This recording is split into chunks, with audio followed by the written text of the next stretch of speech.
Unlock the power of your mind. This is Provocative Enlightenment with Eldon Taylor. Welcome, and thank you for joining us today. The next 2 hours are devoted to learning something more, not just about the world of shoes and ships and sealing wax, but about how, what, and why we believe as we do. A time for the open-minded, willing to challenge some of those old ideas behind what we think we know, who we are, and who we might just become. I'm Eldon Taylor, and this is Provocative Enlightenment. All right, our chat room is open, and my pretty partner, Ravinder, awaits you there now. You can log on by going to provocativeenlightenment.com/chat.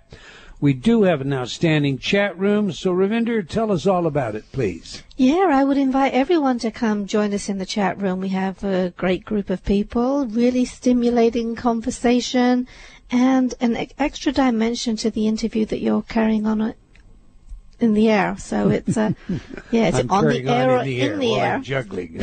Okay. You multitask so beautifully. Yeah.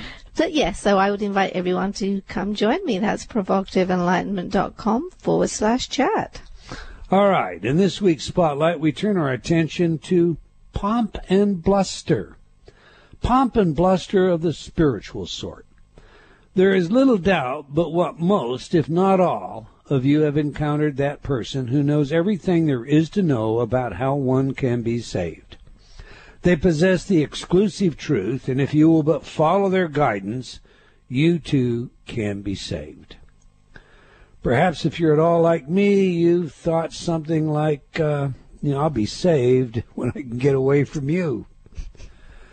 There is, however, another sort of bluster that is even more pernicious in my mind. More pernicious in the sense that it sneaks up on you.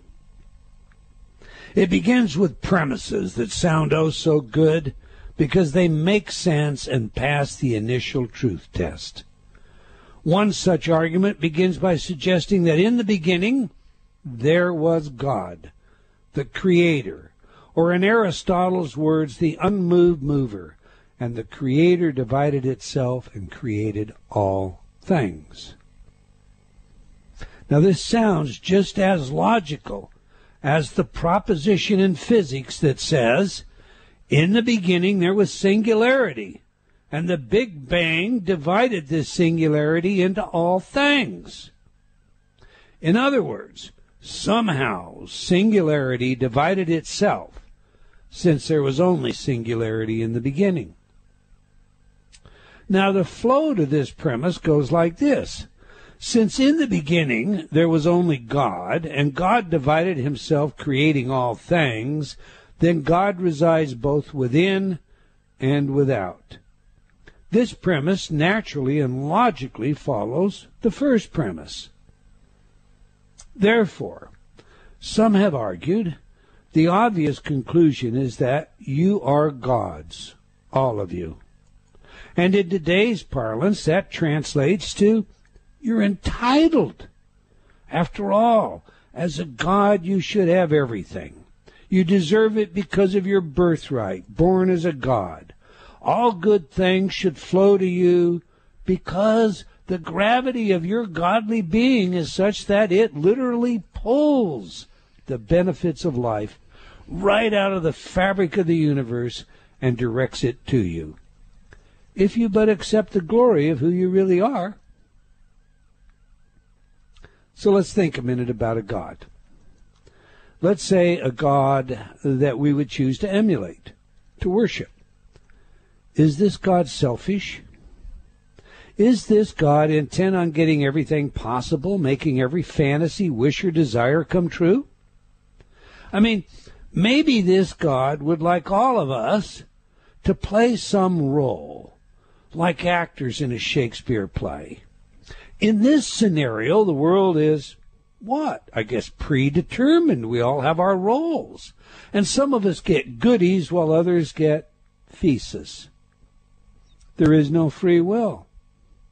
This God has already chosen who our leaders will be, what our lives will be like, etc., etc. Now, is this a God we want to emulate or worship? Perhaps our God is a good God, who, like a good parent, knows what's best for us, so we're provided for accordingly. I don't know about you, but that's not my idea of God. Let's return to our syllogism, its premises and conclusion. Assume that in the beginning there is only the Creator, and the act of dividing itself creates everything, including you and me, the atoms, quarks, neutrinos, and more.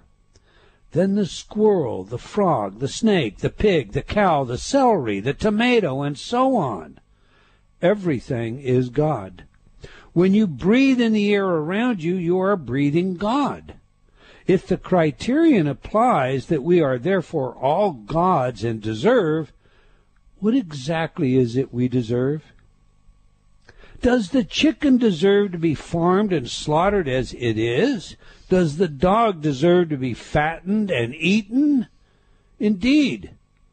Does anything in our world deserve to be treated the way most humans treat it?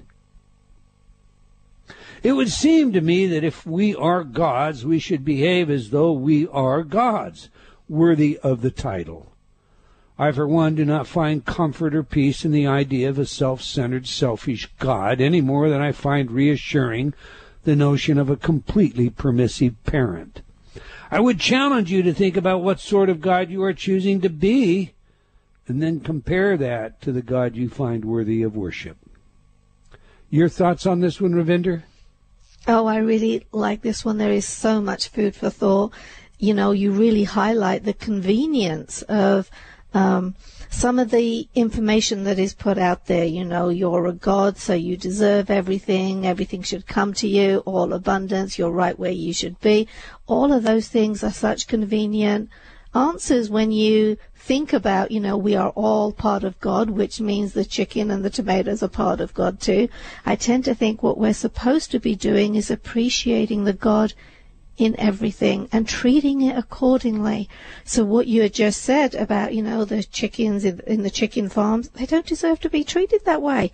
That's an element of God, and it's just a convenience. And I'm not going to go down my rant about animal cruelty and stuff today, because I think everyone is aware of it. But before you jump away from that, it is important to draw the notion of tacit consent.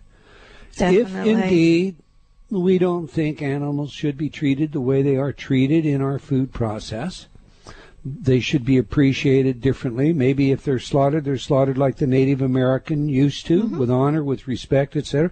If indeed that's what you believe, then turning your back on it and saying, yeah, but I'm not doing it, is giving tacit consent. In our society, it's actually endorsing it with your dollars.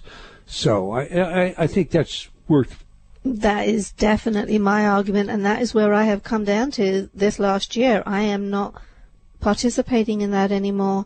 So you have gone around with me to all the different stores finding cruelty-free products, because I don't want to endorse that entire industry. We go organic wherever we can. I'm working on becoming vegan, but I refuse to be part of that. I don't want to be conveniently blind.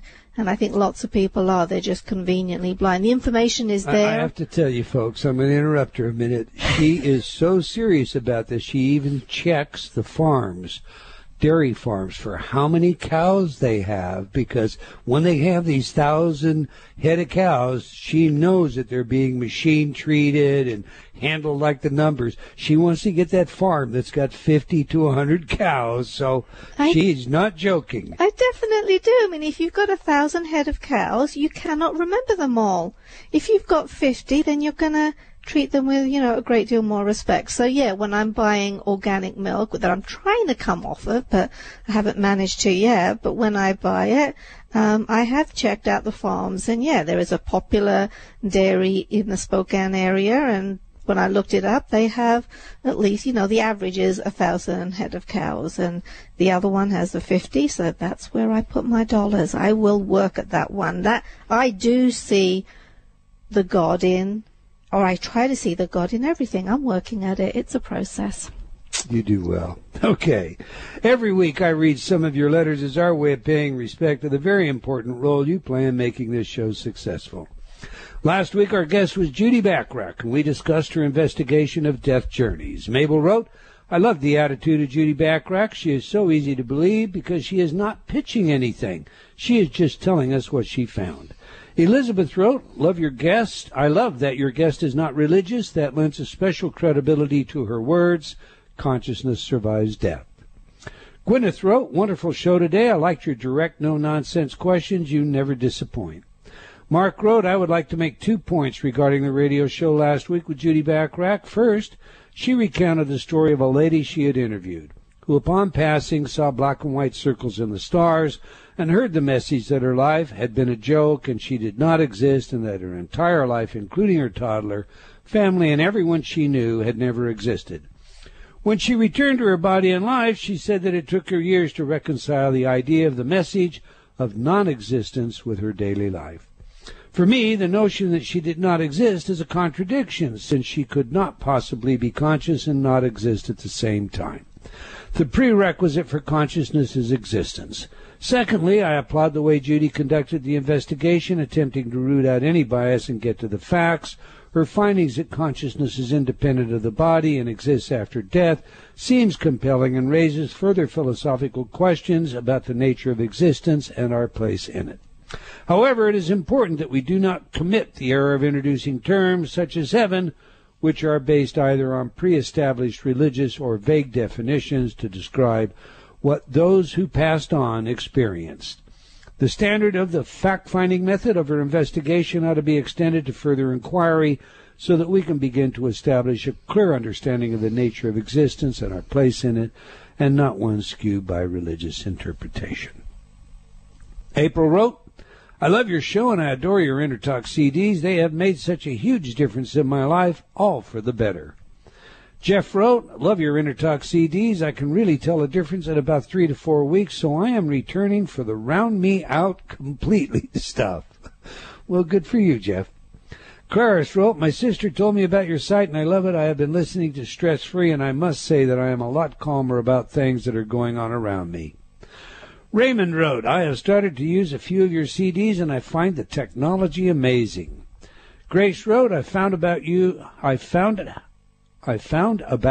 after my husband passed away, and your Intertalk CDs on stress relief have been incredible. And James wrote, Intertalk is the future for learning in the world. Well, James, I think there's a lot of truth to that. All right, that's all the time we're going to take for letters today, but I do invite you to opine by sending your comments to Eldon at eldontaylor.com or by joining me on Facebook. And I want to thank all of you for your letters and comments. They're truly important. We appreciate your feedback and your continued support. Don't we, Ravinder? Definitely love it. I caught you, didn't I? Busy. You didn't know what to say. Nod your head. All right. I always agree with you. You're perfect. I had a good one on you yesterday, though. Now to this week's show, Guided with Linda Deere. What does it mean to be guided? Do spirit guides appear to us, or do they prompt us from within? If from within, is it the guides, or is it intuition that nags at us? What does that still small voice within sound like anyway, and how do we know that what we hear is more meaningful than the constant interior chatter going on in our heads? When we really want something, is it our ego that directs us, reassuring us that we're doing the right thing? Can we trust this voice, this guidance, and if so, will it always be right? I mean, can it make a mistake and send us down the wrong path? Why not? If all things are not already known, if the world is not predetermined, then possibly even our angel guides can make mistakes. Is this idea acceptable? Is it possible that our spirit guides err from time to time? Do our angels actually know what will happen in the future, or are they more like just coaches, benevolent coaches? Are invisible friends truly loving beings? All of them? And how do we know they really exist? Is it possible that we listen to their guidance in order to avoid taking responsibility? Let the guides do the guiding, and then it's not our fault if we both fall off the proverbial cliff. So, do I invent messages in order to abdicate responsibility in the event of failure? Is that a possibility? This all seems somewhat complicated, so we'll let our guest address these questions today, since she informs us that she has been guided throughout her life. Linda Deir is the Sedona-based author of Guided, her true life story about being raised by spirit guides. In addition to writing, she's a speaker, life coach, intuitive counselor, dream interpreter, and teaches individuals how to connect with their own spirit guides. Her bio states that she has been a successful serial entrepreneur since age 19 and is the founder of channeledreadings.com, where she has created an array of products and services to help people make contact with their own spirit guides. So on that, let's get her in here. Welcome to Provocative Enlightenment, Linda Deir. Hi. Thank you for having me, Eldon. Oh, it's indeed my pleasure. Looking forward to the conversation. You know, Good. What we like around here, Linda, is to accomplish three things with every guest. Who is the messenger? What is the message? And then, of course, how do we use it? So let's begin with you. You have a truly interesting background as a child. You ran away from home as a toddler in diapers. Do you want to begin by sharing that story with us? And that is where it all started. I grew up in a abusive family. My mother was the abuser, and until I did run away, until I took that leap at 20 months old, ran out of options. I had to get out of there. At least in my mind, I had to get out of there, in my opinion. And at 20 months of age, yeah, and you have good recall of this, right, Linda? My life was in danger, Eldon. I knew that something was wrong with my mom, and no one was stopping her. Okay, so that was the part that confused me the most. Gotcha. It was obvious to me that something was wrong with her. How come nobody else noticed that? Okay. So instead of waiting for somebody else to realize what was going on, I just took the initiative to get out of there. And I shook the gate loose. I got out of the backyard into the front yard, looked down the great big wide street, and I, for some reason, knew where I was going in the right direction to find my dad. I knew that if I could find my dad, he would save me from her. That was so solid in my mind. At 20 months old, in diapers, a baby Snap-on shirt, and barefoot, I was gone. Wow. Okay, so the police officers picked me up about 3 miles from home. I mean, I remember it as I got older, how far I was. 3 miles. Yeah. And Wow. I was in the median of the expressway going in a direction I just was sure I would find my father. And they stopped. There was two men, police officers, now this was in 1954, okay? A whole different world in 1954 than the one we live in now. Yep. And they stopped and they said, "Where are you going?" And little girl, and I said, I'm going to find my daddy. Something's wrong with my mommy. And they put me in the car and they asked me to point out how to get back to my house. And I wouldn't do it because I just went through all this work and effort to get out of there. I wasn't going back, you know? And I guess you might say I had a bit of a will. Sounds like it. Okay. So anyway, they took me to the candy store. This is where they broke me down, right? The little kid, the 20-month-old. Brainwashing at 20 months. All yeah, right? Yeah. And they bribery, no doubt. Yeah. And they bought this candy for me that the stuff I liked, and then they asked me to point out how to get back to my house. So at that point, they had me. I pointed back how to get back to my house, and when my mom opened the door, she had the most shocked look on her face. It was like, oh, she went into immediate cover-up. Okay, she was like the best actress on the planet. And I was like, oh man, maybe my mom won't, maybe she won't beat me or something here, Maybe she got over it. She's healed. Yes, maybe she was miracles, okay with. Maybe right. she, got it. And so when the police officers were sure that I was okay and in good hands, they left, and my mom watched until they left. And oh man, that's when she beat me unconscious. Okay, and when I woke up on the floor, and I woke up and right back in the hell I found myself. I tried to escape from. I called out for help. I was at 20 months old. I was out of options. And my instinct, my knee-jerk reaction, without any reasoning, was doing what I did. It was to call out for help. And when I did, I got answers. They were all around me. The guides were all around me. I had no more fear. I was no longer afraid. I realized I wasn't alone. It was all I needed to know. It was at that point. It was such a relief. I didn't know how to reason it. I didn't realize how powerful that was to ask and get a response. And so after that, I was no longer as threatened by my mom as I used to be. I realized that somebody really was there for me. Okay, you're 20 months of age. Yep. You get 3 miles away from your home. You're on a freeway or a main highway. There wouldn't have been a freeway in 1954, the way we think of them today.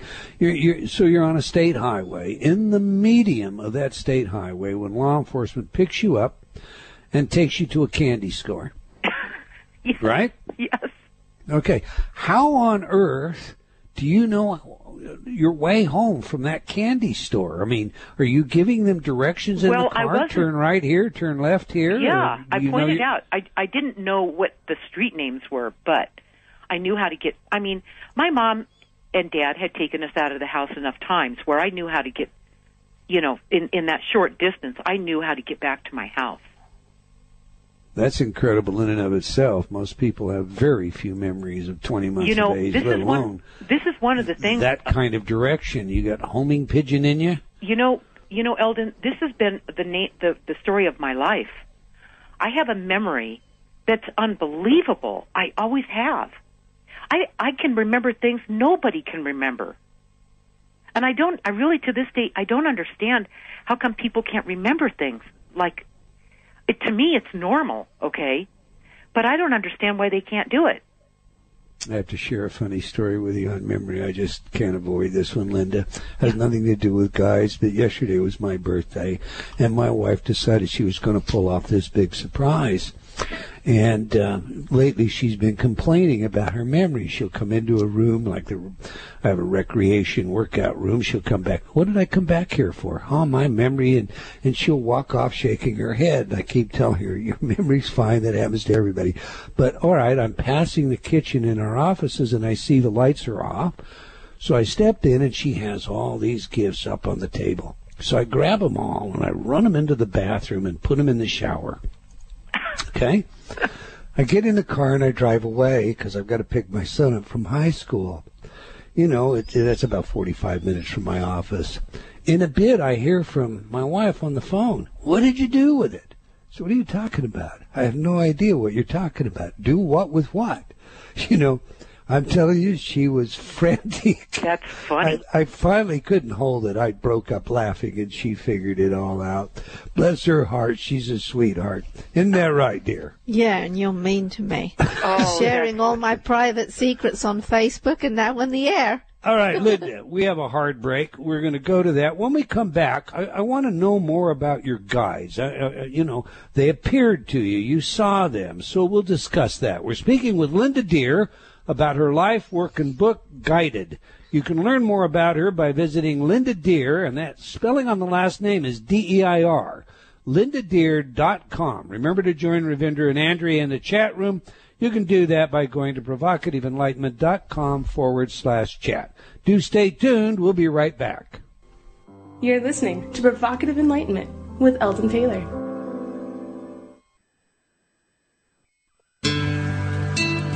It's not your fault until you know better. Self-defeating, self-sabotaging thoughts can be eliminated.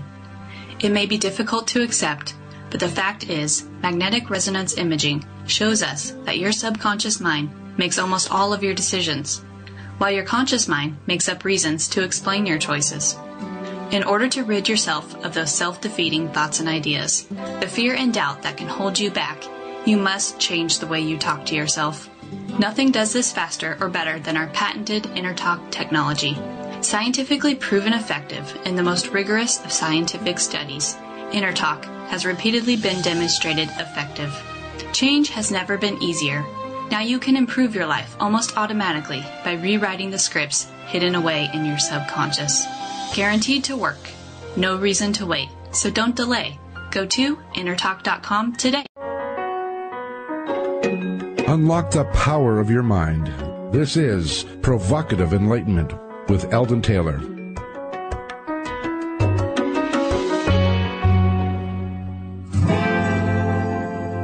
Must be a guardian angel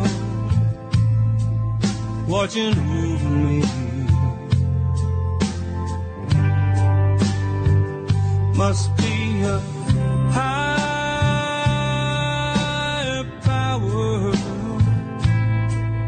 that I never see.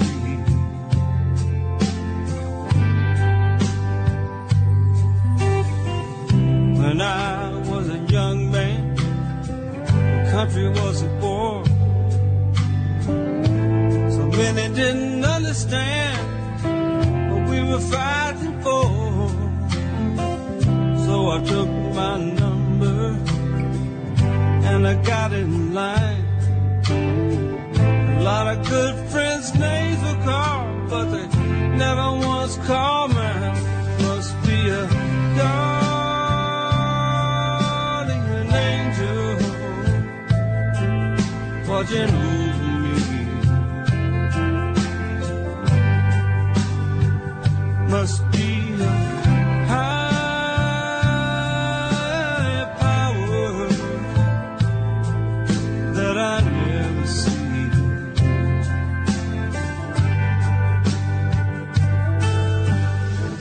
And only in this highway with my fun-loving friends, I took a lot of dangerous curves, raced down some dark dead ends.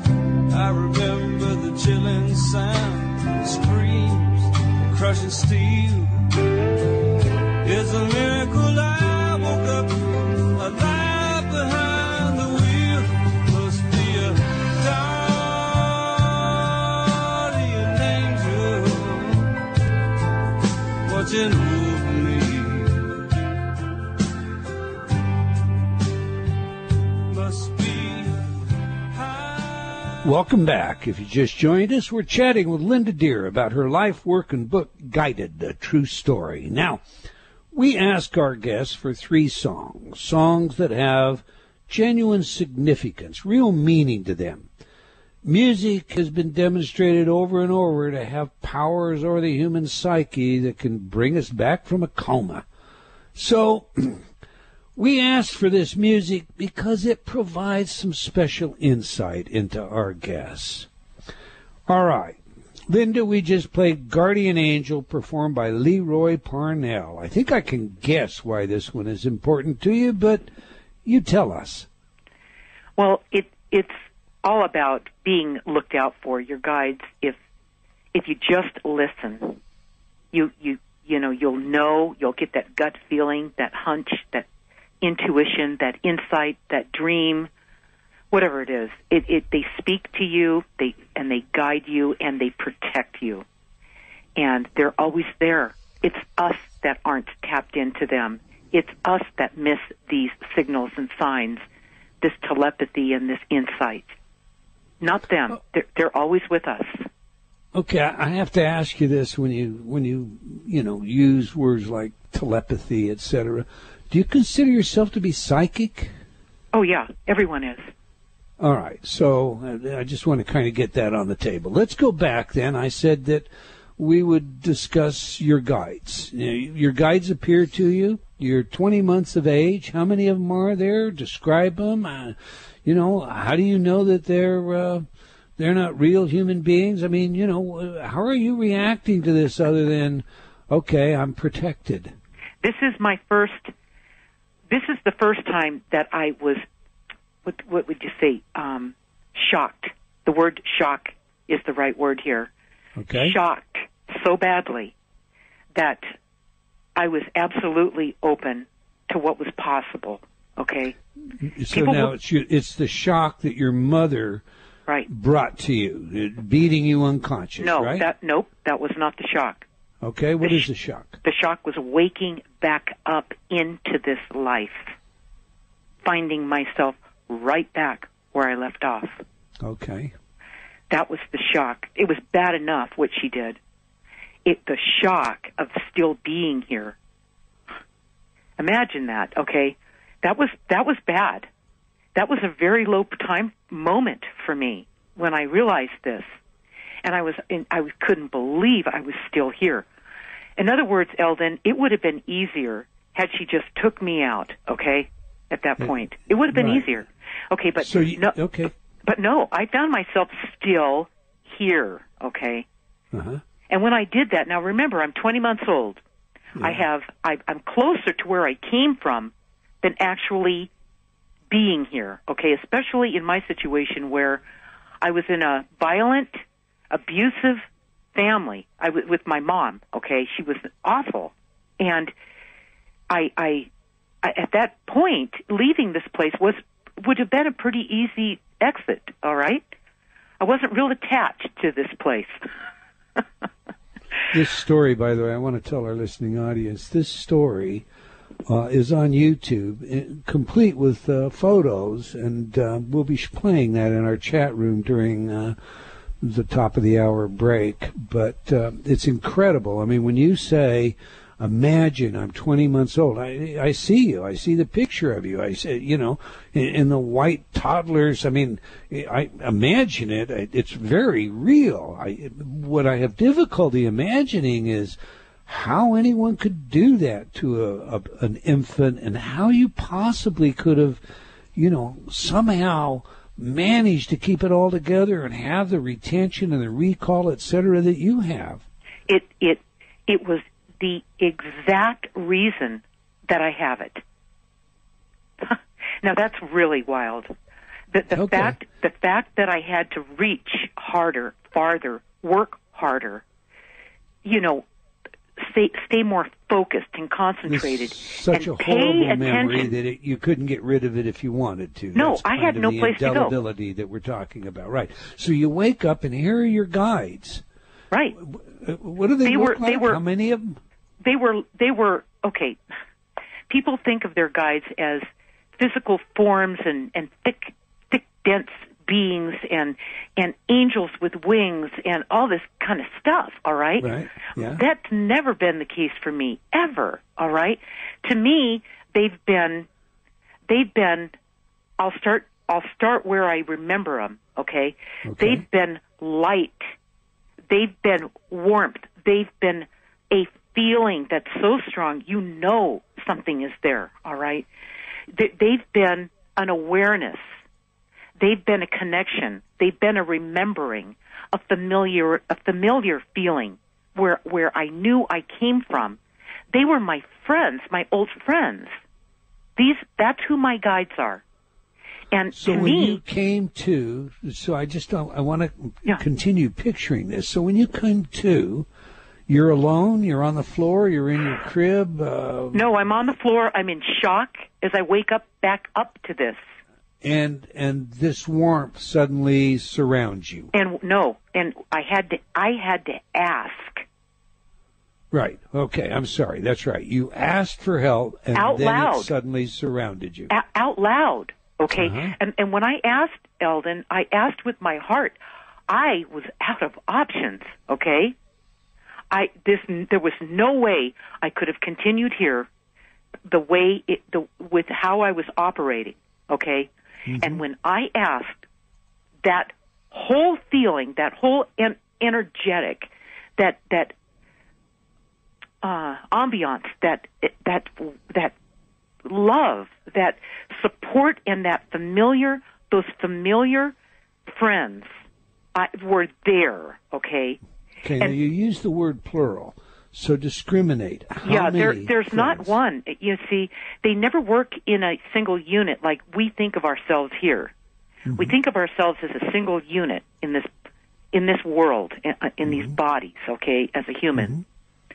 And even we don't operate as a single unit. People think we do, but, we only use 10% of our brains, so, of course we don't know this, all right? And, okay, so anyway, when you realize these things, when you make this connection with your guides, with this energy, with the side that you came from and what you go back to when you leave here, you realize that there's no such thing as a single thing.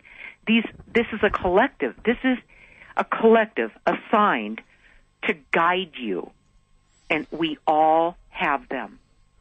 Okay, have you, since then discriminated any of them? Do they have names, or is this just the collective? They'll give you names, Eldon, to entertain you. They'll do that, all right? They'll give you names because it might be what you need to do, a person might need to do to connect with their guides. They might need to say, hey, Mike, you're my guide. I'm going to call you Mike. And every time I use that, in the person that's requesting them to come through, it's for them. It's not for the guides. They don't need that. That's not how they work with you. They don't need a name. Okay, so let's get back. You're 20 months old. You have this collective. You've suddenly got the support of all these friends. You now know where you've come from. You have a memory of where you came from. Right. Do you want to flesh that out? Unpack that. Wow. What do you mean by where you came from? Well, it goes so deep. It's like realizing something. Have you ever realized something? It happens. Love does this. When you fall in love, you feel that hit you when you don't expect it. It makes you even cry. It takes you to your knees, okay? It catches you off guard. It's the real thing. So you realized you were from heaven? You realized you were from a prior life? You realized you were spirit? I realized my essence, my full self in where I came from. I realized my true self. At 20 months of age. You can't help it, Eldon. Yeah. Now let me ask you this. Yeah. No. I'm just again. I want to see this, feel it, because you're so willing to share how the whole thing happened. Had you ever been to church prior to this? It doesn't sound like your family was religious, but then some religious people live, some interesting lives in the closet. So, had you had any religious exposure prior to this? That's really what's really makes this interesting is I was raised in a family who told us, my dad said to me, I said, Dad, do you believe in God? This was when I was older. Mm-hmm. He goes, they had a bad taste of religion from their upbringing, my mom and my dad. Mm-hmm. And they said, no, it's not that we don't believe in any of this or anything. We're just disgusted with the church. My dad was groomed to be a priest. Get that. Mm. Okay, and they were just disgusted with the church. And they said, you will find your own way. We were never brought up with religion at all. So at 20 months, you had no reason at all to expect that there was anything other than this life, and you were in an abusive family, and your mother had just apparently attempted to kill you in a rage or had lost control and in her rage beaten you unconscious. And I have that down, right? Right. Okay. That's pretty extreme adversity, and I can understand how someone, could have difficulty getting rid of that kind of a memory. But what did you do at that point?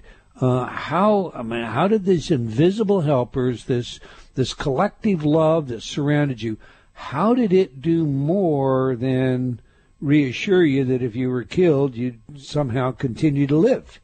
It calmed me down. It was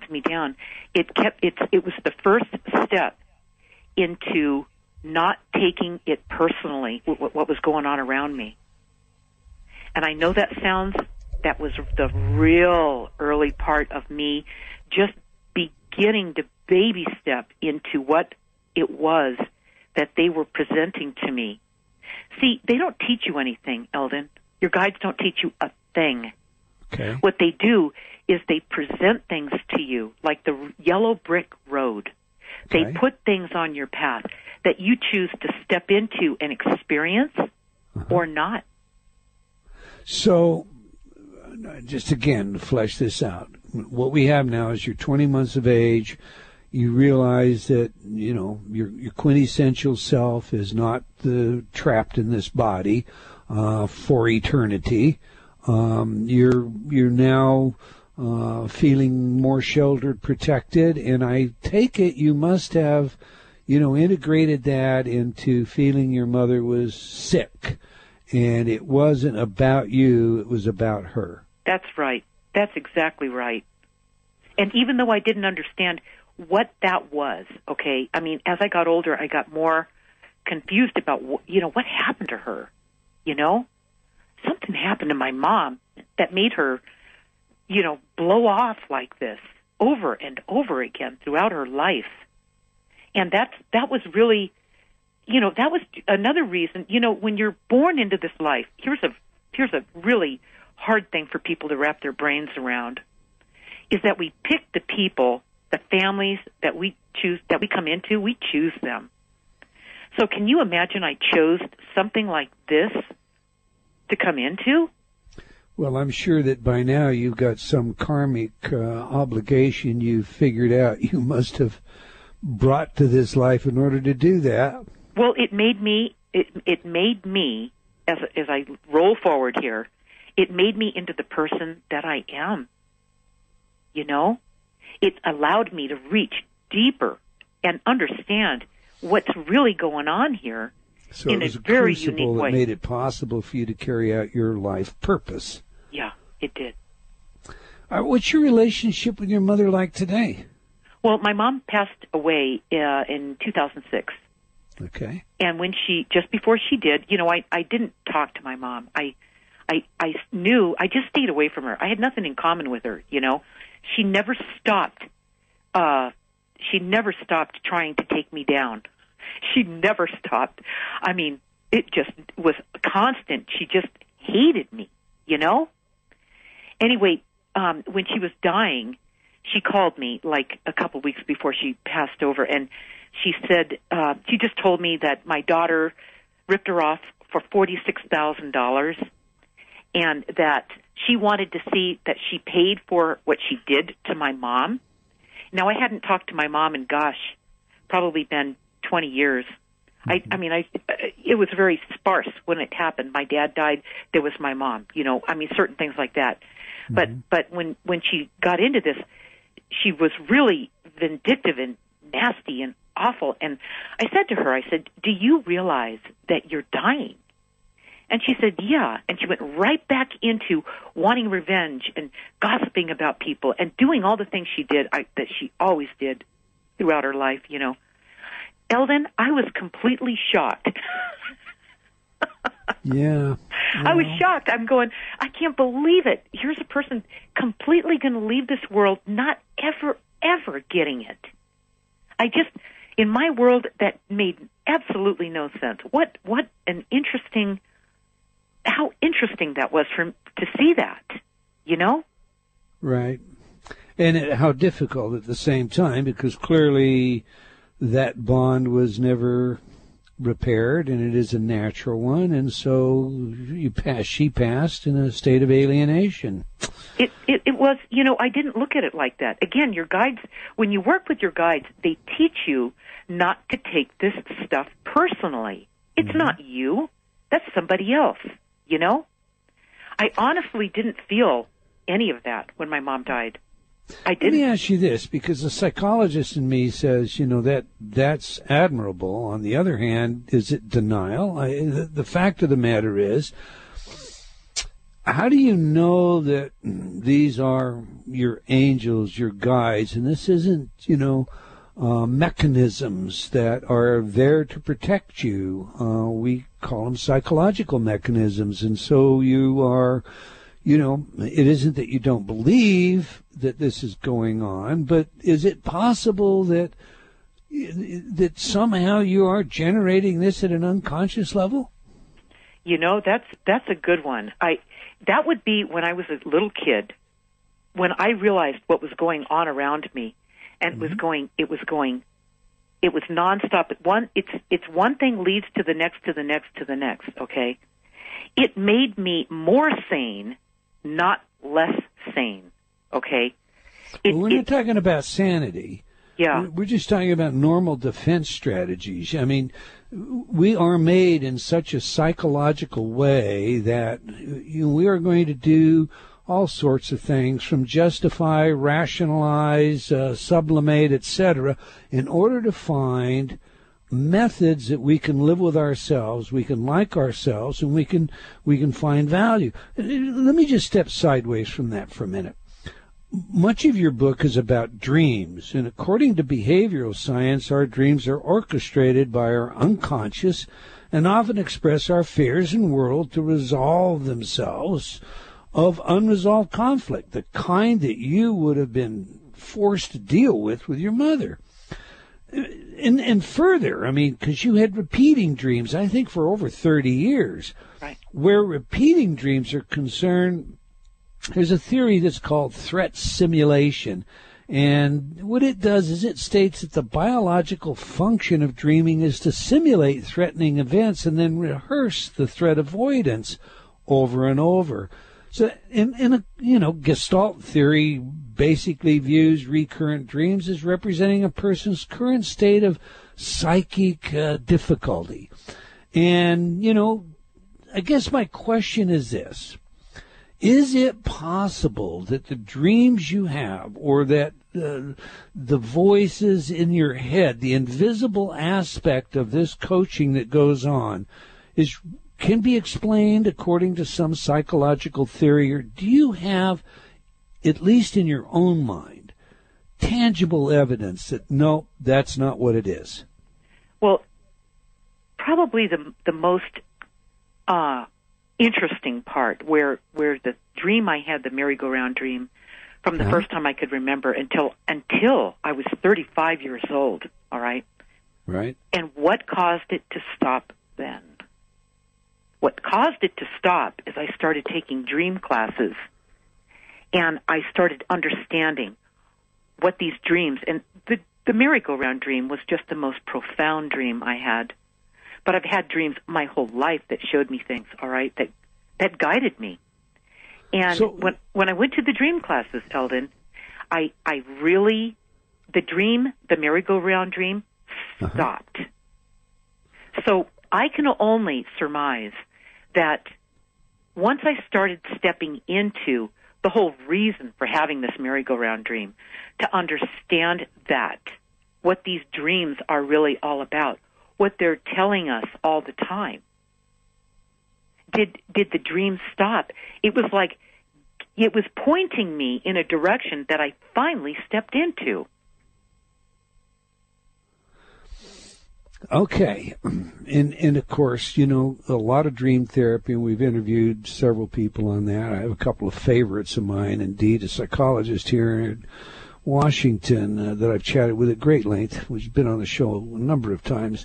But, dream theory would have us basically look at our dreams, look at them in story form, and attempt to, as you know from the classes, determine what's the message in the dream, and why am I having the dream. And that would be something that we would do as just a part of, our own self-discovery. It would be something we would do independent of guides. I guess that's where I'm getting.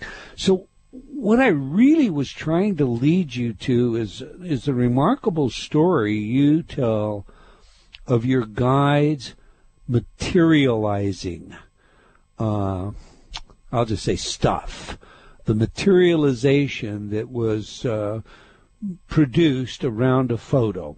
We have a break coming up, and I don't want to cut you off, so we're going to leave the audience dangling on that. When we come back, will you share with us this materialization, Linda? I'd love to. All right, great. If you would like to know more about Linda Deir, her work and book, Guided, visit her website at Linda Deir, that's LindaDeir.com. Now we have a video, the one I mentioned for during our conversation for you during the break, of our guest discussing her life and work. There's a visual that you'll see her at 20 months of age. You don't want to miss it. You can check it out by joining the chat room. Just go to provocativeenlightenment.com/chat. We'll be right back. You're listening to Provocative Enlightenment with Eldon Taylor.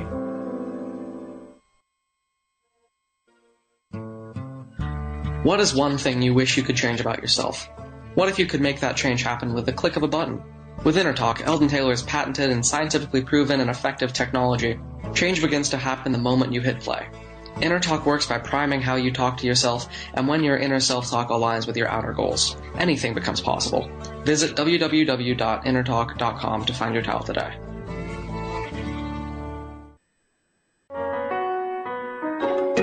Unlock the power of your mind. This is Provocative Enlightenment with Eldon Taylor.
Welcome back. If you're just joining us, we are speaking with Linda Deir about her life, work, and book, Guided, A True Story. Now, Linda, we just played your second musical choice, Are You Ready for a Miracle, sung by Patti LaBelle. So tell us, why is this one important to you? You know, when I was a kid, I didn't have any friends when I was a kid. I didn't want those friends, okay? I was very selective, Eldon. I was too smart to pick just anybody to be my friend, all right? Okay. So the guides taught me well. And so when I was in school, I grew up in the majority of the kids in my neighborhood were African-American kids. Mm-hmm. And to me, those kids made the most sense. Those were my friends of choice. So when I relate to this song, I learned to dance with these kids. I learned to fight with these kids. I learned to communicate back and forth with these kids. They never lied to me. They were straightforward. They were honest. They were very intuitive, very, because they had been repressed in their life, just like me. So for me, the African American kids made the most sense.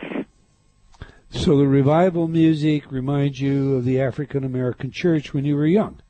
Well, we used to go dancing when I was in the 7th grade. We used to go dancing at the Baptist church, which was called the Way Out House. Okay. And the kids were all the kids I went there with, I mean, 99% of them were African American kids. And I mean to tell you, they're the best dancers. You know what I'm saying?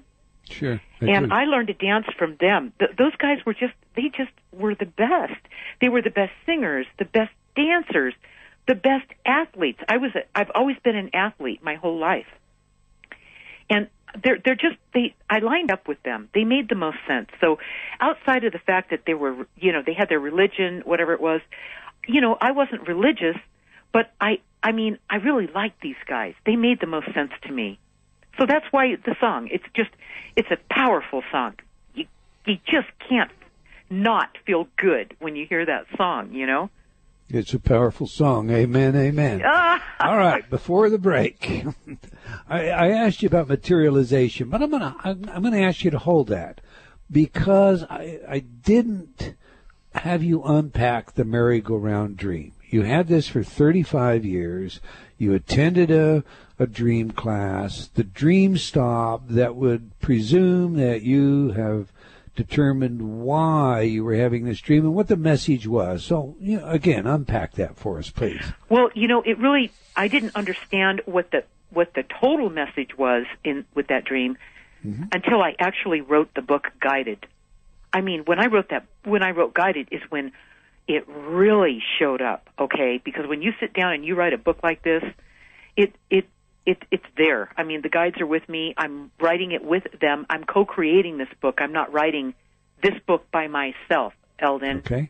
And so I have a whole lifetime of working with my guides and creating a life with them, not on my own. I know they're always with me, and they give me guidance all the time.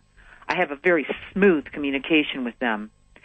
So in the dream, when I started taking the dream classes, I was once again, the guides came through and pretty much picked up where they'd always been, but they took me to new levels when I started taking dream classes.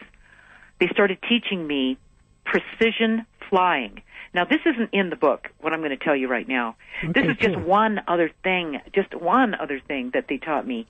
Not taught me, but pointed me to, and I accepted the challenge, okay? All right. And what they did is they taught me precision flying. What they taught me to do is they allowed me to fly. Boom, I was off and running, okay, in these dreams. And then they'd say, okay, that's good, Linda. That's very good. You can fly. That's great. Okay, now let's work on the small increments. Let's just come up 1 foot from the floor and hold it. It was the hardest thing to do, Eldon.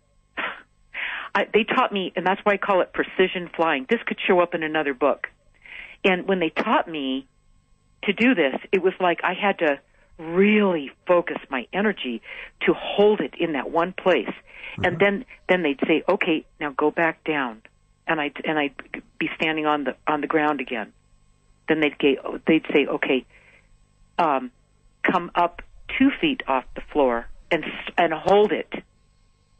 And I would do this. They'd teach me this night after night after night. I mean, they were teaching me precision energy work. It sounds like flying, but really they were teaching me so much more than that when they were doing this with me, all right? That's just one thing they taught me. And then they'd say, okay, I get in a dream after they were teaching me all this, and I get in a dream and I could fly, and boom, I take off, and I go, wait a minute. If I know that there's a balance between this precision flying and what I'm supposed to learn and this just taking off. Now, you know about snakes. Snakes, baby snakes. When snakes are newborns, when they're babies, and if rattlesnakes, if they bite you, they spend all their venom. They have nothing That's left. Right. Okay. Yeah. But when they get older, they've mastered the art of releasing their venom and still having venom to protect themselves, right? Right. Mm-hmm. Okay, well, there's something about the way that they were teaching me to use my energy with precision, use my energy with consciously, deliberately, instead of letting my energy use me. Do you see what I mean? Okay, so yeah. they were teaching me, this is just one thing.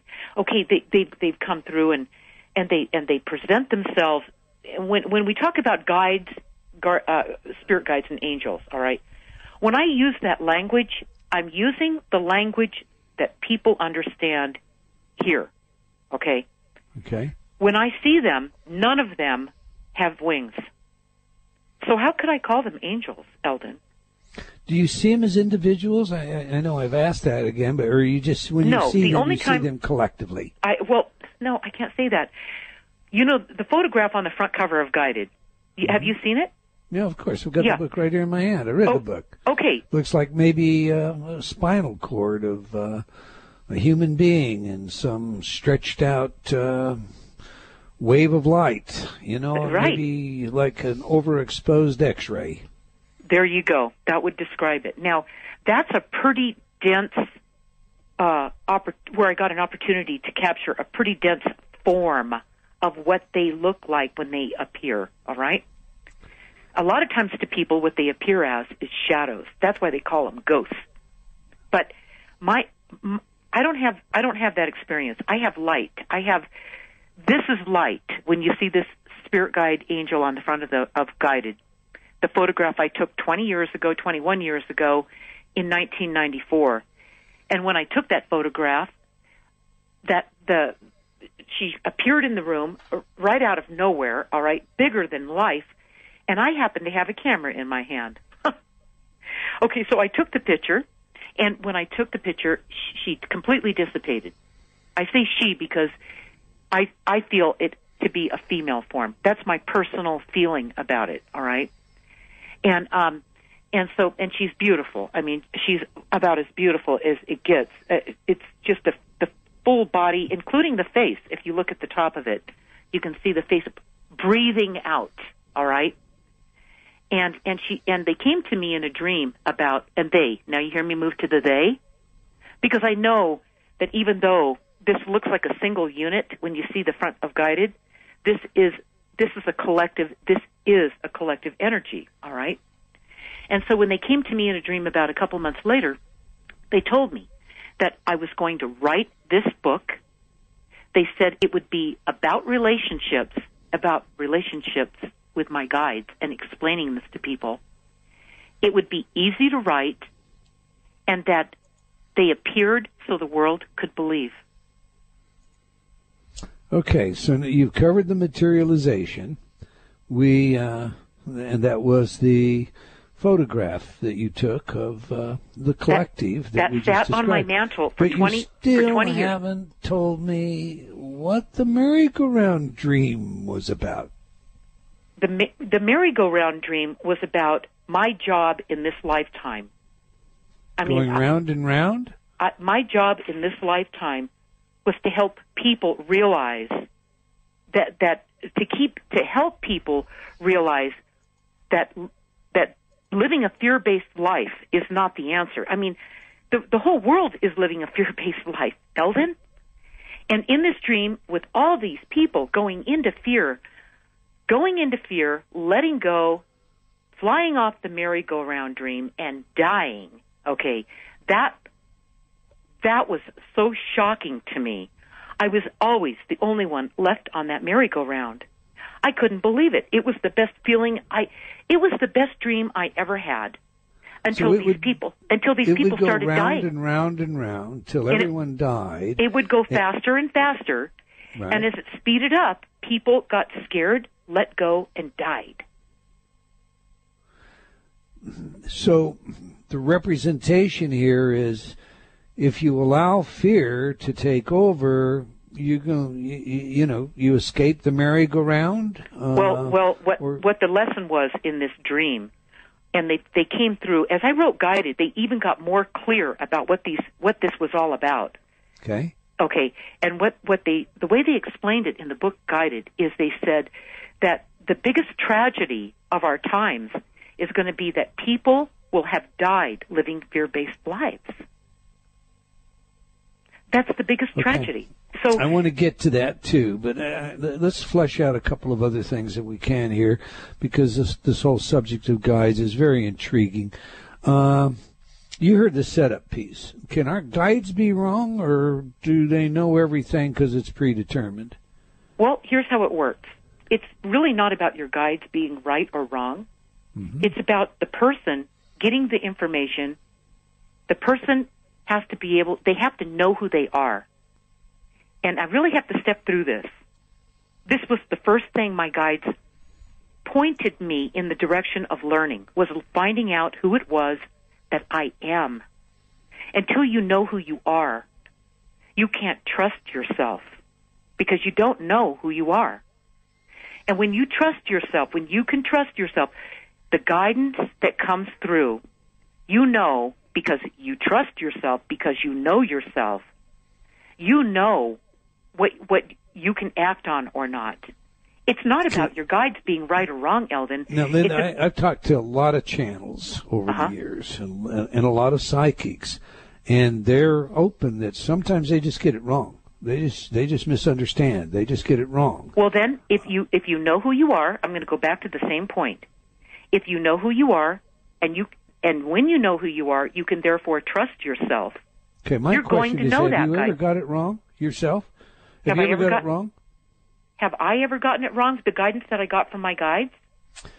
Yeah, I mean, have you ever misunderstood them? Have you ever, I'll tell you how I got it wrong. Yeah, I've gotten it wrong. Here's how I got it wrong. I didn't act on it. Okay, so the information you've received has always been solid. The only time there's been an error is when you didn't act on it. That's right. And so now, for our audience, what criteria do you use to separate your own self-talk from your guide talk? Now that's where that is definitely. See, I don't do that to myself, Eldon. That's why. If you know, I'm going to go back to this again and repeat it because it's really important. If you know who you are, that's so critical. That was the first curriculum that I was given by my guides, is to learn who it was I am. The very same thing that I learned when I learned who I was, and I was so solid in knowing who I was, it also made me the outcast throughout my life. All right? All right. There's a lot of literature in the mystical circles about the still small voice within. When you say, when I know who I am, are you talking about, okay, I know that I am quintessentially a spiritual being, and therefore I'm listening to... No, okay. That's cliche. That's really cliche. I'm talking about really knowing who you are, okay? I'm talking about stepping into every challenge that you're given in your life and willingly taking it on, no matter what the consequences are, because there's consequences whether you step into it or not, okay? And it's basically living a fear-free life, not letting fear run your life. Okay, That's I very understand different. that, but what's that got to do with guides? It's got everything to do with it. I don't need a guide to live a fear-free life. Well, you have guides, but if you're living in fear, your interpretation of what they're showing you is going to be really different than somebody who's not. All right. You indicate that there is a qualitative difference in guides. Flesh that out for me. I mean, how are your guides different than everyone else's? The only difference between my guides and somebody else's is that I have a constant connection with them. I know who I am. I trust what information I'm getting. I know I'm not making it up, okay? I'm not saying something. I'm not self-talking myself into something. I call it delusional, okay? I know better than that. I've seen delusional. I had delusional all around me as I grew up. I had my fill of that. So I know the difference. All right. I'm not sure that I do based on that explanation, but I'll leave it alone. Let's go to the core of your message. You say fear is the underpinning force that impaled you as a child, that liberated you when you met your guides, and now it's what holds everybody back. And you spend a lot of time, counseling other people, coaching other people as to how to let go of their fear. So what is it you would tell our audience to do now with this message? How do they get in contact with their guides and have this level of trust you're discussing? And what exercises or whatnot do you provide people when you're coaching them to overcome fear? Okay, first of all, it's about living a guided life. And it's not a product, a slogan, a seminar, a course, or the latest spiritual fad or something like that. It's a process.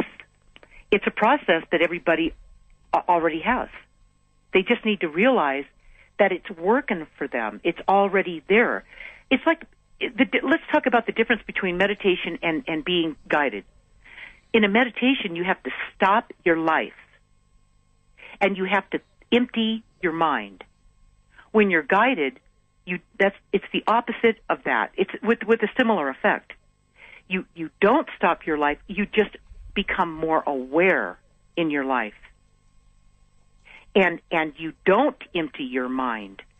When you become more aware, again, the foundation to this, Eldon, is getting to know who you are. And so you have to go back to wherever that was interrupted. Usually it's in childhood. It's real early on in our lives. And you go back to that beginning and you reignite your curiosities. What were those curiosities? What was that thing you felt, that excitement you felt, and bringing that back on the table, remembering it. And you have to write it down. If you don't write it down, it's so faint at this point that you have to start back with baby steps, going back to the beginning. And these are the ways that I teach people to do it. I help them remember what that was, and everybody's different. And we start from there. And they start with a journal, and they keep a journal, and they start dating it and putting in their journal what comes to mind, what messages they're getting, what signs they're getting, what impressions they had that day.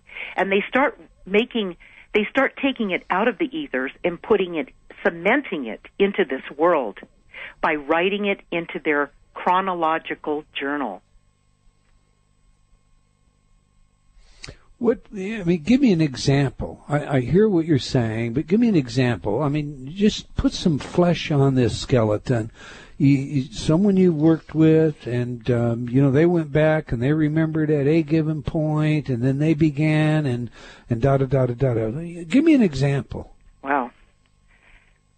Everybody starts out doing exactly what I told you, what I explained to you in that process, in that sequence. Mm-hmm. Everybody starts out like that. Mm-hmm. They begin, and as I work with them, and they start telling me some of their dreams as we're working through this, and they start to remember things. And Can you give me an example of a client? That's what I'm asking you, Linda. Make up a name. Don't divulge anything. But once I saw John, and John was stuck in his life, and I had John, go back to his earliest memories of when he suffocated off his inquisitiveness, and John remembered. And can you give? That's what I'm looking for. Yeah. Well, man, there's just so many of them. I mean, no one's ever asked me this question before, Eldon, so I'm not really. I've always been careful not to disclose anything, right, about people, and keep it quiet. But there was this guy that I was a home builder in the 70s and 80s, and I built his home, and I was coming back to California, and he called me the week before I was coming back, and it was very coincidental, if there is such a thing, and he had been diagnosed with cancer. And he very religious family. In fact, his wife was very religious. And he said, "I've been having, I'm afraid of dying. I don't know if I can beat this thing, Linda. But I felt inclined to call you." And so he goes, "Will you come and see me when you come out to California, but give me a call. Make sure that my wife's not here when you come, because she thinks that I'm losing it, all right? Last resort, now he's going to get in touch with himself and finally get around to it, right? All right, now that's cool. And this is what I want to hear. This is a great story. And I asked you at the wrong time, because we've got this computer, and this computer is going to say, if you want this show syndicated, you'd better shut your mouth real quick. So when we come back, you can finish telling us this story, all right? Okay. We're glad you tuned in today. We know you have many choices, and we're grateful you chose to join us. We love your feedback, so please join me on Facebook or drop me an email at eldon@eldontaylor.com. I love sharing your letters and comments on the show, and that's how you get them there. We'll be right back after paying some bills. You're listening to Provocative Enlightenment with Eldon Taylor. Hi, I'm Eldon Taylor, and you're listening to Provocative Enlightenment Radio.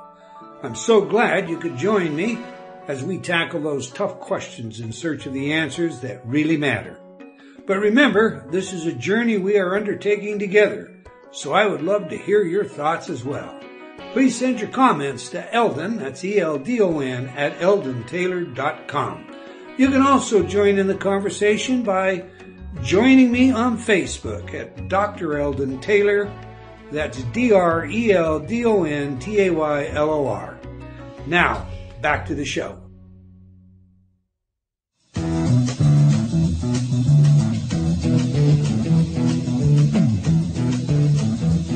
You know the day destroys the night, night divides the day.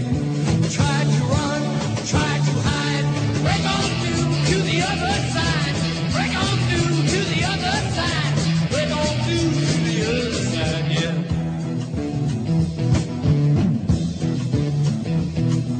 We chased our pleasures here, dug our treasures there, but can you still recall the time we cried, break on through to the other side, break on through to the other side.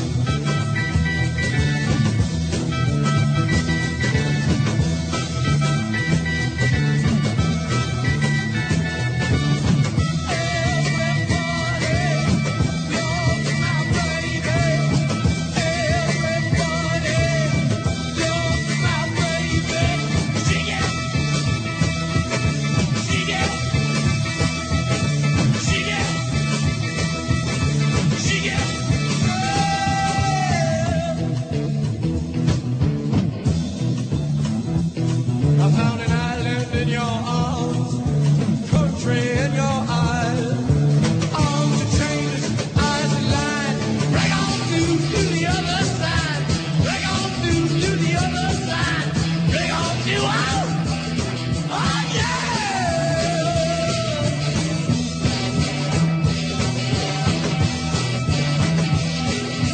Wait to see, week to week, day to day, hour to hour, straight to straight, deep and wide, break on through to the other side, break on through to the other side, break on through.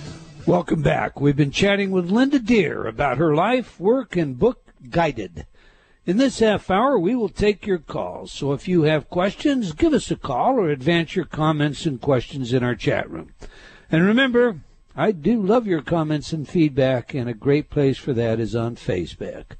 So I invite you to join me there today. All right, Linda, we just played Break On Through to the Other Side, performed by the Doors. Why this one? Oh, man, this is the best part, Eldon. This is what it's all about. It's about breaking through to the other side before you get there. Gotcha. This is where they all reside. They're just waiting for us to wake up and get it. All right. Well, now, you were telling us a story, and before I go to the questions from the phone and the chat room, I want you to finish the story. This gentleman who you built a home for had cancer, wanted to talk with you, but when you came back to California, make sure his wife wasn't there. Pick it up. Okay. Well, before, when I was building his house, he knew I was into dreams. He knew about all the study I had done with it and what I learned about, the different things I learned about myself from it. So that's why he was inclined to call me at that time. Okay. And so when I did show up, it was about a week after he called me, I told him, I said, make sure that you write down your dreams, because I want to see those when I get there. Your dreams are going to point us in the right direction as to what it is that needs to be done, all right? So he did that, and when I got there, his wife was gone, and he was very fearful. He was so afraid of that he might die. And so he brought his dreams out, and he the one dream that really stood out was the one where there was a glass jar on his coffee table, and it was filled with these crystal pebbles, like something like marbles, but not real even, just like stones. And they were real clear, a little pink haze to them. And he said, we're supposed to work. They told me in the stream that with this bottle of crystals, we're supposed to use this to help my white blood cells get back into balance with my red blood cells. And I went, okay. I said, okay. I said, I could feel what he was talking about as he was telling me this. And I said, okay, here's what we're going to do, Tom. We're going to, together, you're going to sit where you're sitting, and I'm going to sit where I'm sitting, and we're going to focus on that bottle of crystals in that jar. We're just going to focus on it. We're not going to meditate. It's not hard. It's not something you have to learn to do. It's something you're just going to gaze at these and maybe kind of just drift off a little bit, but just focus on them, and I'm going to do it with you. And we focused on them, and I guess we did it for maybe 5 minutes. And when we were done, he just looked at me and he goes, I have my appointment. It was Friday. And he goes, I've got my appointment with my doctor on Monday. And it's to do another test to find out where my white blood cells are, what my white blood count is. And if it's still in the dangerous range, they're going to start me on chemo. And I said, okay. And I said, well, just let me know how it works out, And then right after that, his wife came home, and everything changed, and the baby woke up, and everything got interrupted. But we had quiet time, and that perfect time to do this. In I went back. I was there for maybe 4 days. I went back home, and Tom had his test on Monday, and they called me, and even his wife got on the phone, and she said, I can't believe this. She goes, his white blood cells are right back into normal. He won't have to have the chemo. And she said, I don't know what you guys did, but I can't thank you enough. Tom got back on the phone. I said, I want to talk to Tom. He got on the phone, and I said, okay, here's what we're going to do, Tom. I got the guidance at this point of what to do next. I said, I'm at 7 o'clock every night. I'm going to sit in my bedroom alone for 10 minutes, and I'm going to focus on that jar of crystals, just like we did in your living room. And you need to do the same thing on your end at the same time, and we need to do this for 1 month. And I said, that's what I'm going to do. Okay. So I did it for the month, and about halfway through it, I called Tom, and I said, Tom, are you doing this with me? Because I could feel there was nothing there on his end. And he said, and he was kind of ashamed, and he said, no, I'm not. And I said, well, that's okay. I said, there's no such thing as right or wrong, good or bad or whatever. I said, you're not doing it. You're not doing it for some reason. I said, trust in everything. Don't fight any of this. And his white blood count stayed great. He was fine. In fact, they thought he was out of the woods. So then after the month, and I quit doing it, things started going against him. And ultimately, like 3 months later, he died. He died because, you see, there's a point, Eldon, where you help people, and they ask you for. First of all, they have to ask you for the help. You can't just help somebody. It's like barging into their life. You've got no business there. So you've got to get the permission to do it. And then what I did with him, I had the permission to do, but he didn't do the follow-through with me for some reason. Something bigger was going on that I didn't even understand. And at the end of that month, in my agreement with him, I stopped doing it like I told him I would. And fate, played its course here, okay? But he was no longer afraid. See, this is the whole point. When he was done and that month was over, and I called him and I said, "Now, Tom, I'm just letting you know that I did this thing for a month on my end, and I'm stopping like I told you I would, And he said, "Yeah." And I said, "How you doing with this?" He goes, "I'm not afraid anymore, Linda." And I said, "Good." I said, "For some reason you didn't do this. And then I'm stopping now, and we're just, and you're not afraid, and it's going to do what it's going to do. No one should interfere with that, Eldon. You see? So even though it worked, it took a different course because he made a choice, and he made it from not being in fear. Okay. My question was really, what would someone do if they didn't talk with you about this? How would they begin? But that's okay. Let's deal with other questions first, and if we run out of them, then I come back. I've got lists and lists for you, Linda. Let's go to the phones. We have Jeannie in New York. Jeannie, welcome to Provocative Enlightenment. You have a question for Linda. No, I have to just tell Linda, who is a compadre of mine, hello, Linda from New York. Oh, how sweet this is. And I have to tell, thank you, love.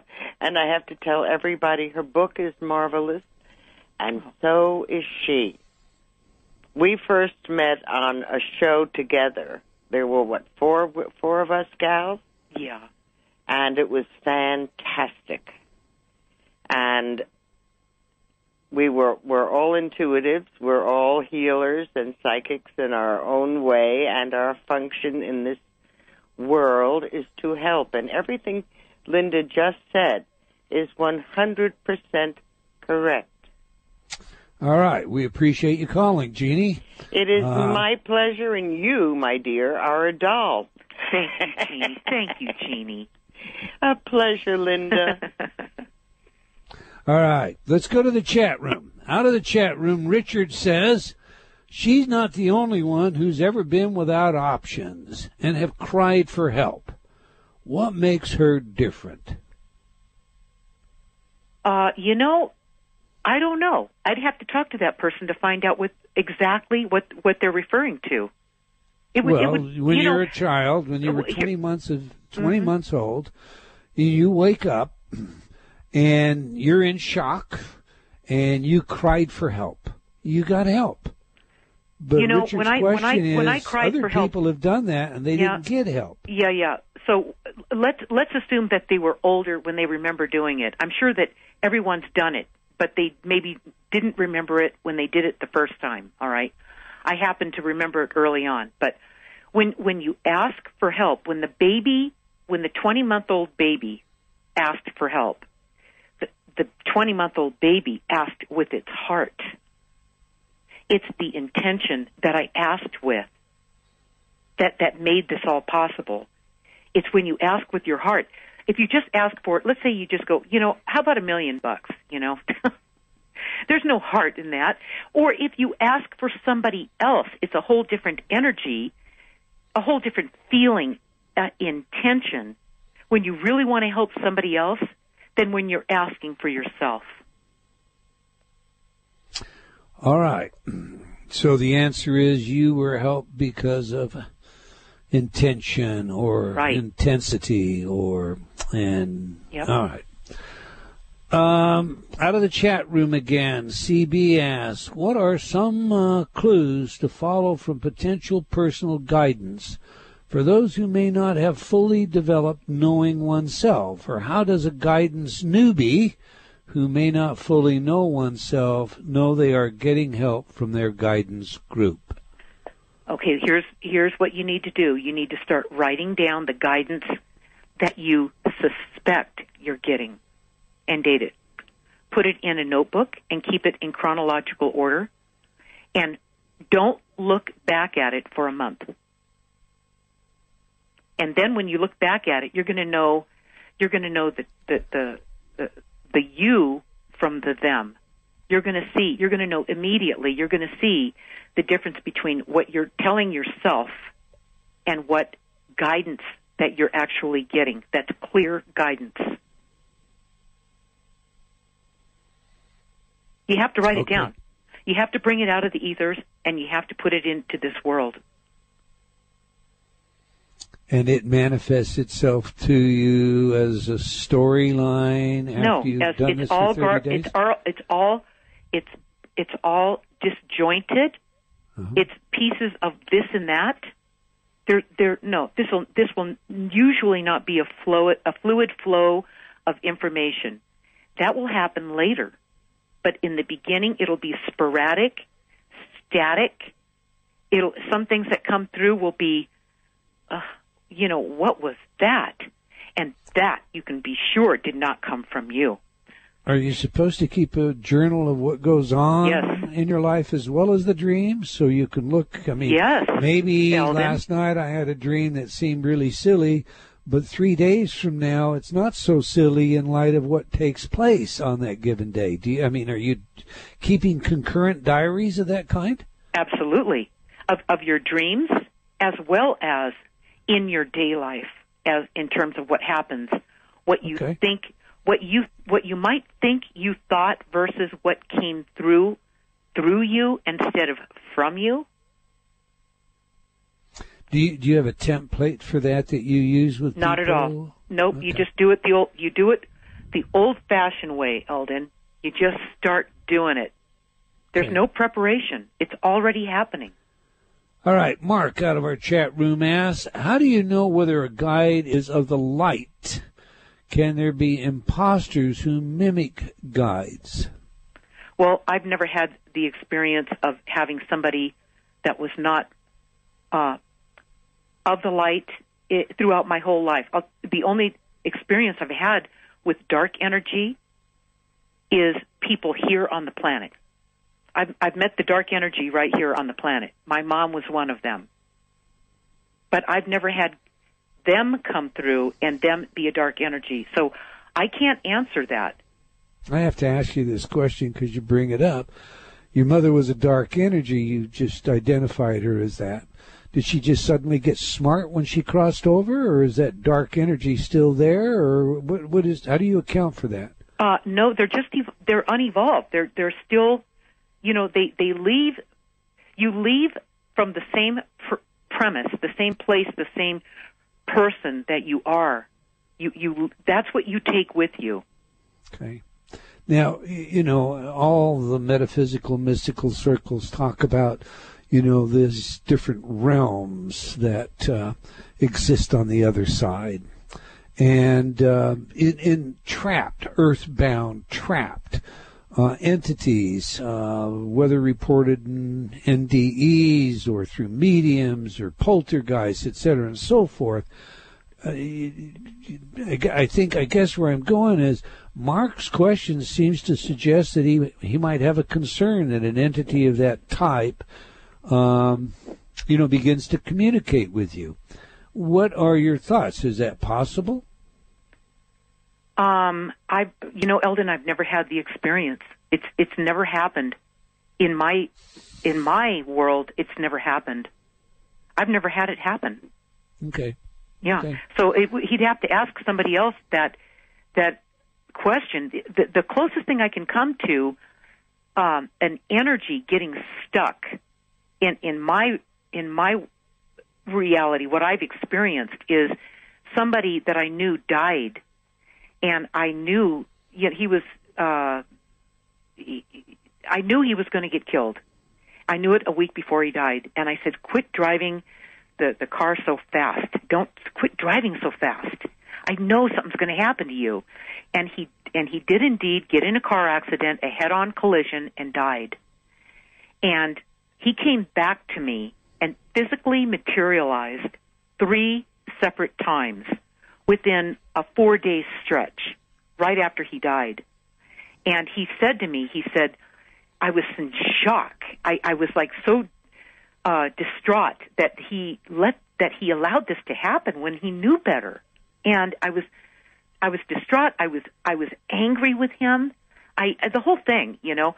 And he came back to me 3 times, physically materialized, and said to me, he goes, "Please let me go." He goes, the pain that you have is so strong, I can't move on. I can't leave this dimension. You know, I can't move on. And I said, "Well, why did you do that?" I didn't even question why he materialized. I said, "Why did you do that? What were you thinking? You knew better than that, you know." And I went into this rant, and he just left each time.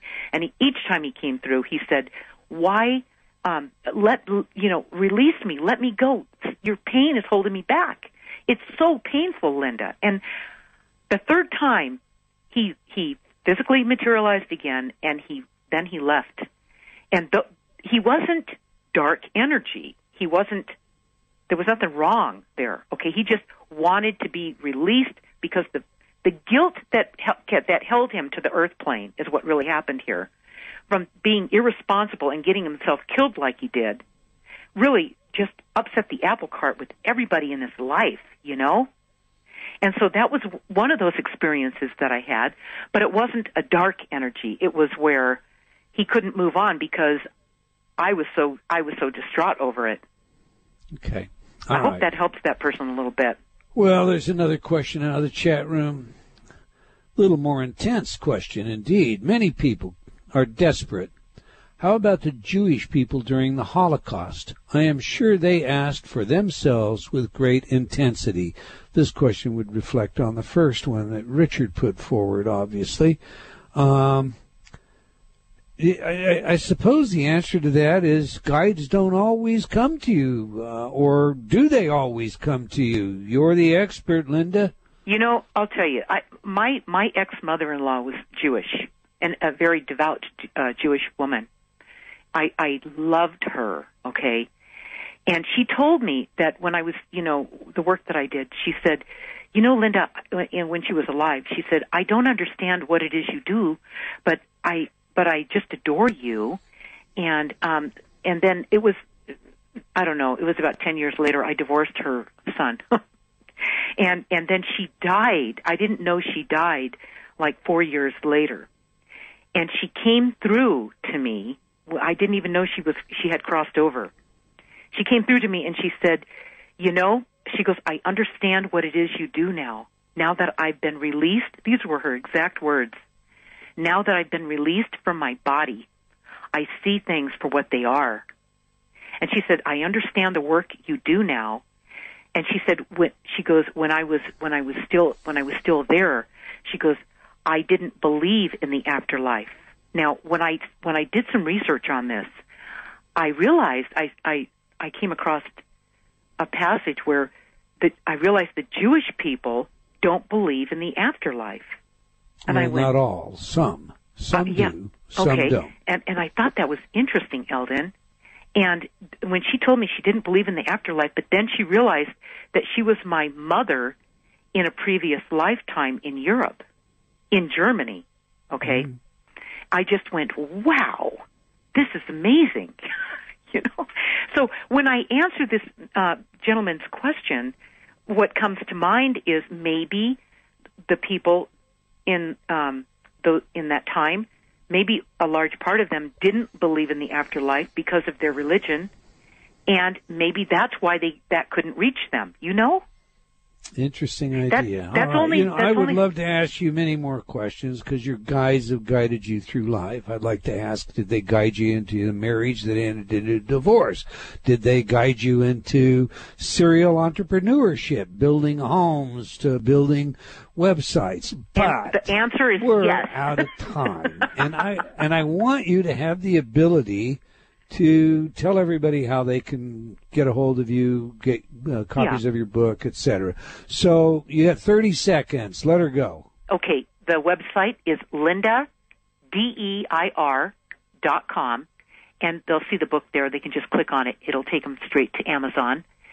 And on my website, up on the top where the nav bars are, if they click on Linda's Weekly Guided Insights, we do a weekly guided insight, channeled insight from my spirit guide angels every week that's delivered to your email box every Tuesday, and it's a gift from them to you. That's great. That's wonderful. Okay, again, that's Linda Deir, DEIR.com. We appreciate you joining us today, Linda. Well, we've come to the end of another episode of Provocative Enlightenment. I want to thank all of you for joining us today. I hope you did indeed enjoy our show, and will join us again next week, same time and same place. And tell your friends. Let's have them join us as well. And remember, if you have comments on our show, please send them to us, all right?